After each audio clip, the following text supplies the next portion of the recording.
Hello mga FH moms. So sabi ni ma'am, meron po ba daw VA na pang umaga? So marami pong VA na pang umaga pero marami din pong VA na graveyard. Kasi nga sa graveyard mas okay yung sahuran. Mostly US employers. Kaso nga lang gabi.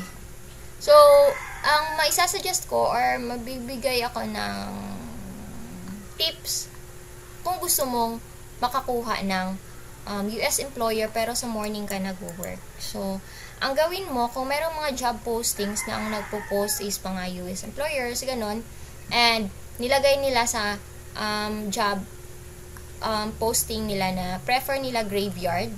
So kahit na nilagay nila na prefer graveyard shift, US time, try mo pa rin mag-apply, 'di ba? Especially kung confident ka or magaling ka or confident ka sa skills mo na yun, try ka pa rin mag-apply and ilagay mo lang na pwede kang mag-work from, for example, 7 a.m. to 11 a.m. US time. So, that is 7 p.m. to 11 p.m. your time. So, 7, 8, 9, 10, 11. So, meron kang 4 hours overlap sa kanilang time. So, yun. Sabihin mo lang na pwede kang maka-overlap pero pwede kang maka-work na during that time. And the rest of the time, yung 4 hours na natira, i-work mo during your morning. So, merong mga magkukonsider ng employer na ganun. So, ayun. Ilagay mo lang kung anong oras ka talaga. Kung makaka-work ka until 12 midnight, so ilagay mo. So, yun. So, kung makaka-work ka ng as early as 6 a.m. during their time, so ilagay mo. So, ayun. Yun. Importante kasi sa kanila na may mag-overlap na time for communication. Kasi for example, yung employer mo morning tapos ikaw nag-work evening. Tapos nagbigay ng work ng task yung employer mo this morning sa kanila and tatrabuhin mo sa evening. So kung may tanong ka during sa duty hours mo sa evening, sa morning pa nila yan masasagot. So less lang yung mabibigay mo na output kasi tulog pa sila. Naghihintay ka pa ng sagot nila. So tulog pa sila.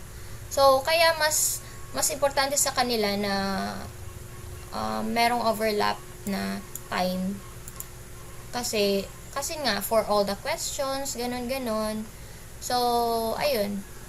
And sa mga newbies, before, for example, magbibigay na ng task yung employer sa'yo, ay mga task, make sure na basahin mo and mag-ask ka ng questions before sila matulog. Kasi nga,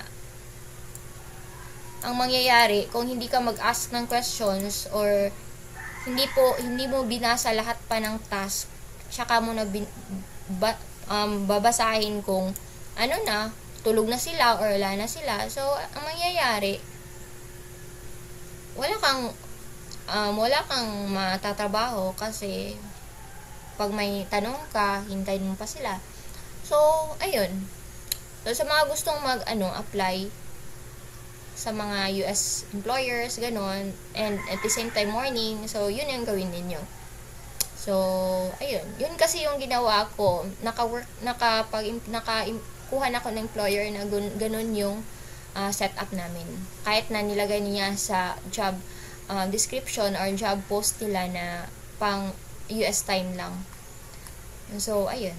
So, I hope nakatulong po. Don't forget to subscribe. Thank you.